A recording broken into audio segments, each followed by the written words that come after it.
Hey guys, and welcome back to Twilight Princess. In the last part, we had a little chin wag with Princess Zelda, and now we're briefed on the whole Twilight situation. Midna thinks it's sad, Link thinks it's bad, and don't tell anyone, but Maxie said off-screen that this whole melodrama business makes him gag. With that out of the way, let's continue. Why can't we just go back to the NES days where there was just no plot?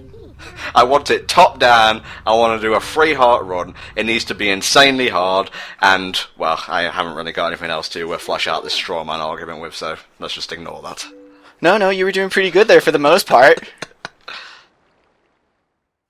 We're back into Day World. This is so boring. I never thought sunlight could be so boring. Right. But Minna pulled a Black Sabbath here and is actually chilling out in our shadow. Which is pretty cool, because I guess she's a vampire or something and will get fried if she's in the daylight. Is that an enemy stand? Oh, snap! Yes, it is. Yeah, since we last did commentary, I'm actually watching JoJo now. About time. God, I was sick of making jokes and having no one laugh at them. Just imagine if someone follows both Hellfire Comms and Two Best Friends. You'll never be able to get away from the JoJo talk. As you shouldn't. You should live the JoJo life. Right, you say we're stuck in daytime, but it's proceeding to sunset pretty darn fast. Oh, that's kind of cool how you get the day change within the conversation. That's actually something that doesn't happen in Ocarina of Time. A conversation... Well, no, it actually does happen. Because I forget, if you talk to the owl, daytime will actually move. It moves in real time as well, mate. Ah, snap! Could you imagine a Zelda game that actually had an accurate 24-hour day-night cycle? I suppose an MMO Zelda game would work. However, that would work. No, just no. But we've got to have a Zelda MMO, a Pokemon MMO, an Animal Crossing MMO, a Mario MMO. I want to rack up coins, alright, and upgrade my Mario. All these MMOs, yet I'm way too antisocial to even care about any of them. Okay, here's where my biggest complaint with the Wolf Combat comes in. Until the enemy gets back up and their hitbox becomes, well, hittable, I guess, you can't do jack shit to them. So it just makes combat boring and really tedious. Yeah, Wolflink really needs an OTG attack. I mean, he can do, like, a downward, how would you call it, ripping attack? I would call it a pounce and maul. Pounce and maul. You can do a pounce and maul on a pose later in the game, but for regular enemies, I guess they just decide it would be too violent or something. Too visceral for the kiddies, yo. Despite the mature aesthetic, this is a game for children. Yeah, except for that one thing that happens later in the game. Neck snap.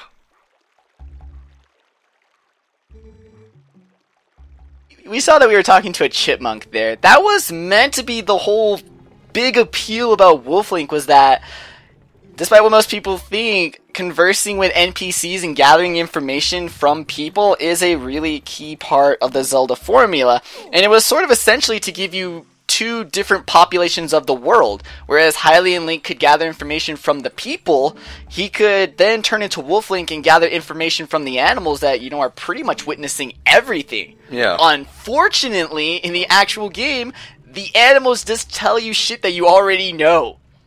And it's so pointless. It's like a human will say something, and the animals only serve as a reminder. Like, in case you completely forgot what the guy said, you can talk to the squirrel. I really enjoyed it in Majora's Mask, actually. Like, depending on what race you were, people would react to you differently. Oh yeah, Majora's Mask has a lot of racism. Man, people will not talk to you if you are a Deku Link. You are the lowest caste of Termina in that case. They could have went a lot darker, but just the way that they do it, that it exists, but without exploring it, it works as a Nintendo game. I think I'm just a tad bitter, because I really, really was hyped for Twilight Princess in the beginning, and I guess it just went on for so long and the concept changed, I wouldn't say drastically, but it changed quite a bit, that I got burned out by the time it got released. Oh yeah, it definitely changed drastically, but I think another key factor in that is that it changed so late in development. Oh, yeah. So while they were showing so much concept, and then it was like at the last second, oh, remember everything we showed you? Yeah, it's not there. That's a great shot, by the way, with the full moon in the background. I know, it's quite cinematic. Well, this is the one Zelda game that kind of wants you to believe it's a movie. It's Lord of the Rings, but with fairies. Don't say that, we'll get angry fanboys at us! Oh no! I love that. My master's husband. Yeah, you would think that animals, especially domesticated animals, would have a good grasp of how human relationships work. Well, no, I don't think it's that. I think if the cat really wanted to, he would have said doormat. Or mate. Yeah. This stone right fucking here. When I first played Twilight Princess, I for the life of me could not figure out what the game wanted from me. Was I supposed to, like, time my attack and hit the falcon out of the air? Was I supposed to charge at the rock? I didn't know. Like, the game...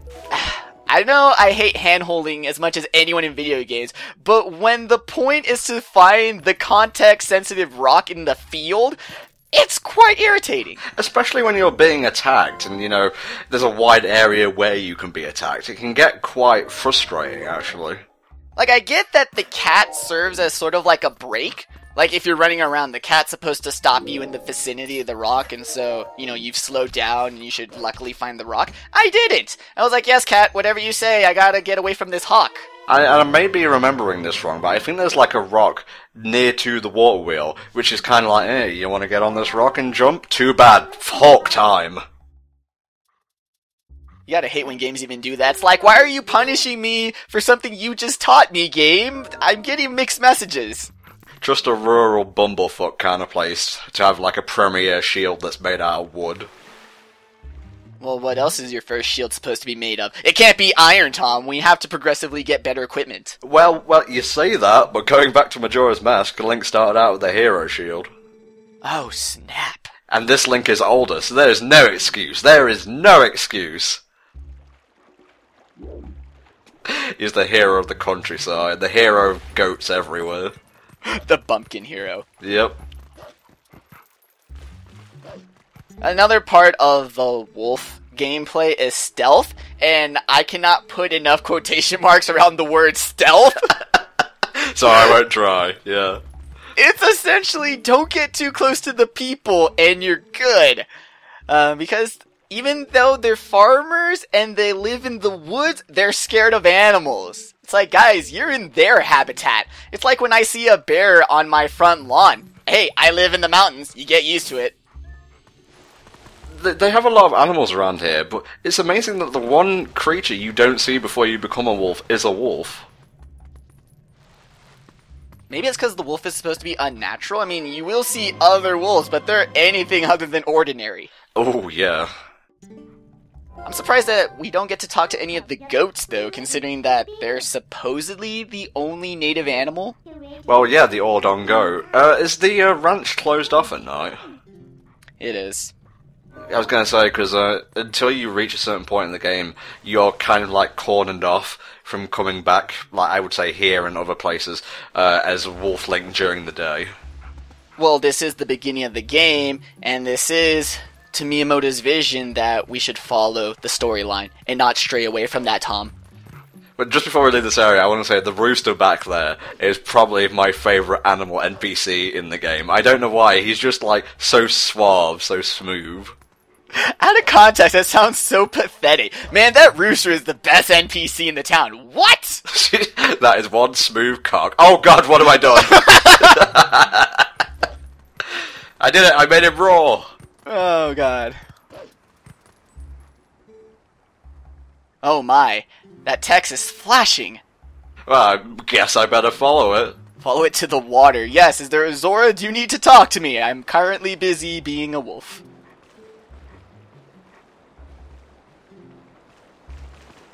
Oh, that's the last time I follow a disembodied voice. It usually ends in fights, or maiming, or plot, or cutscenes. Without giving too much away, I know why the voice wanted us to come into the spring, but did it know this was going to happen? I don't think so. I really don't. It's like at the very last second, his plans changed. Oh shit, look out behind you. And once again, the Twilight Realms and their inhabitants still have this very cool techno vibe. Like, the sky literally rips up into pixels. It's kind of cool. And Wolf Link gives no fuck. Default wolf face. Oh, get ready for a very ethereal, very text dump heavy scene. I'm gonna stay on this topic because it's a really cool thing to me. Whereas the sky ripped up into, like, pixels and rectangles, notice how the stones are lighting up into more curved and circular lines, sort of to give you the dichotomy of the two worlds. Yeah, very much so.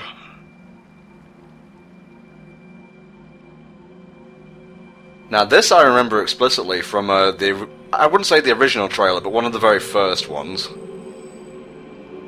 I do remember that the spirits were supposed to be a really big thing, and then you play the game, it's like, oh, you're just exposition bots. Trust the guardian light spirit of Ordon to be a frigging goat. Like I said, they're the only native animal. I wonder if you drink its milk you'll become immortal.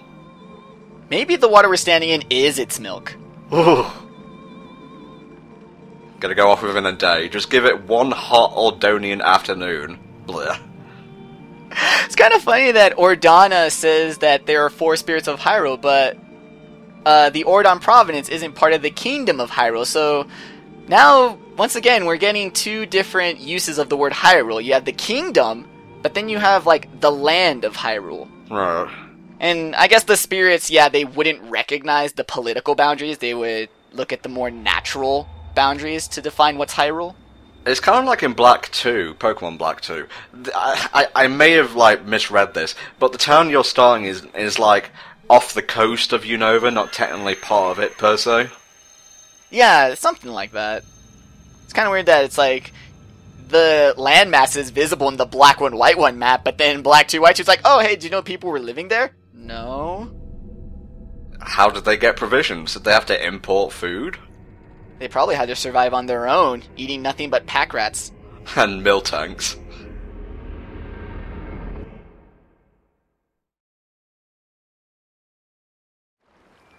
The light spirits are also where we see a huge change in the mythology, even though we just saw in Hyrule Castle in the previous part that there are still the 3 goddesses. We're gonna completely stop using those names, and we're now gonna start using the names of the spirits to define shit in Hyrule. Skyward Sword started that. I always enjoyed this theme. The Fairy Fountain theme? Yeah, it's pretty good. Makes me want to get a wallet upgrade. Or more arrows. Or more bombs. Anyone works, but in this, we're just getting more plot. Yeah, lots and lots of plot. More plot than my quiver can hold. And they talk so slowly as well.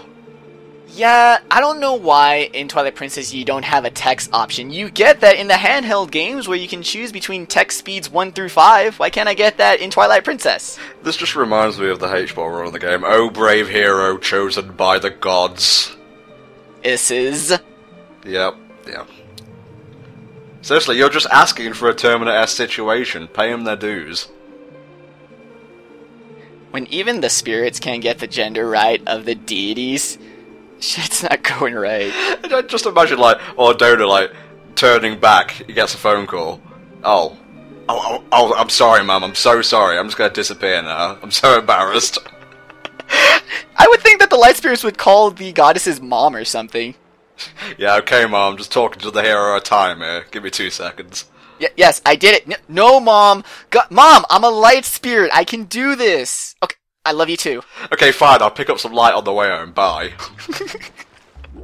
Okay, we've dwelt enough in the light realm for now. Let's go back into the miserable Twilight. Sorry, Minda, I'm just telling it like it is. Woo, Sepia! God, I wish you could get a run upgrade for Wolf Link. I wish you could get upgrades, period. That wouldn't start until Skyward Sword, wouldn't it? No, it would not. Have we brought up that Minna is like one of the first characters to actually get voice acting? In like the broadest sense of the term? Not just like, hey, and listen.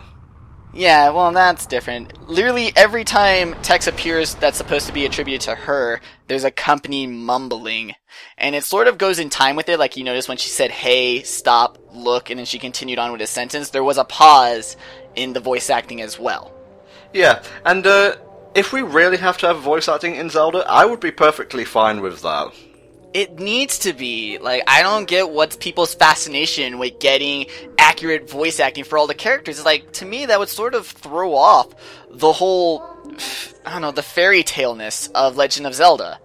It would make it more realistic, and I kind of don't want that from my Zelda games. If you want an example of what Zelda would be like with voice acting, play Ico or Eco, because that's very near to how I would imagine Zelda with voice acting. It's like Japanese but backwards and maybe backmasked, I think. That'd be kind of cool too. Or do what they tried to do in Nier and have it to where you take current day languages and then like derive from them. Make it sound kind of like English, but it's not quite. That way you still get that offness that this isn't part of our world, our reality. Yeah, don't do something like the dinosaur language from Star Fox Adventures. That was just stupid. But isn't that the best Zelda game of all time? Kikazo General Scales! I don't know whether to be impressed or ashamed that you know actual lines from the game. Krazoa Palace! You're just making it worse, Tom. Stop it. Okay, we got more of these guys, bring on. I don't know why they have to have all their fights in an arena. Maybe they're trying to scale the favors and they're trying to scale it to their favor, but really, I'm still a wolf. Guys, you can take me on.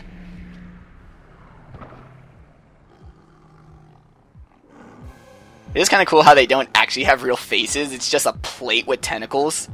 We'll get an explanation for that later on in the game, but suffice it to say, yeah, it's a pretty cool design. Say what you will about how often they're used or what their gimmick is, I do enjoy pretty much all the designs of Twilight-based enemies. Oh, it's okay, Minder, I didn't need your help anyway. See, this is what Wolf Combat needs to be. Ferocious, vicious, and full of jaw biting. And here's the gimmick. If you leave one of them alive, it brings back the others.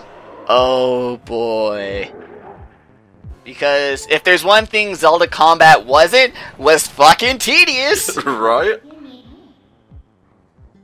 Side note, I still think Wind Waker has the best combat, even if it is just press A when it appears on screen. Hey, that's all combat needs to be for me. We'll get to the combat, but I have lots to say about it in Twilight Princess and how unnecessary it is. Unnecessary, how unfitting it is to the aesthetic, how underdeveloped it is. Do you want me to keep going on, or can I stop? No, let's save it, otherwise we'll run out of commentary in later parts. But yeah, that's the trick to killing them, is that Minna will create a ring around her, and once you release it, you have to have it encompass at least 2 of the enemies, and you do a light speed dash and kill 2 of the enemies at once, or what's supposed to be at once, but you clearly saw one die before the other. Right, it just slowed it down for us non-wolf plebs, really. Okay, so it's a time stop. Because, you know, Zelda games haven't had enough time shenanigans as it is. Oh god, mate, just let it go.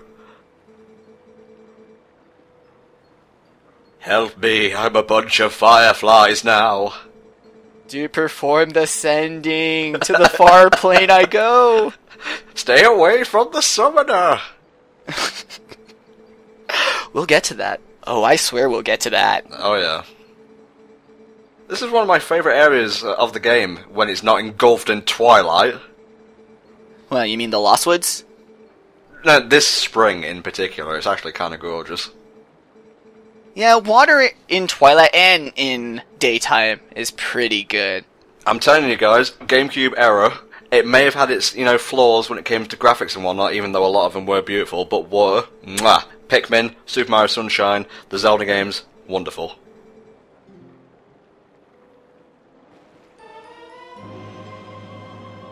It's a grapevine. Do we make wine out of it and get drunk? Because I'm all for that. How would you get drunk on light? Well, I guess you'd have to ask, like, Sora or something. Kingdom Hearts, Sora gets over his light addiction. Oh my god, dude. We're recording this, like, a few days before E3. I'm so ready for that. I want more Kingdom Hearts 3 footage. And you shall have it. I like how you paused briefly there as if to say, well, I'm going to have to answer him eventually, even if it is about Kingdom Hearts. God, gotta deal with this guy and his nerd fandoms. We'll get to this in the next part, but It's a lot of busy work, and it's really a bad case of padding, actually. So just skip it and go to the next part. No, sorry, I'm not getting off that easily. Rive in my cage of torment, my friend. And, why don't you all rive in my cage of torment next time on the Twilight Princess playthrough, where we, go around searching for the Books of Light. See you then.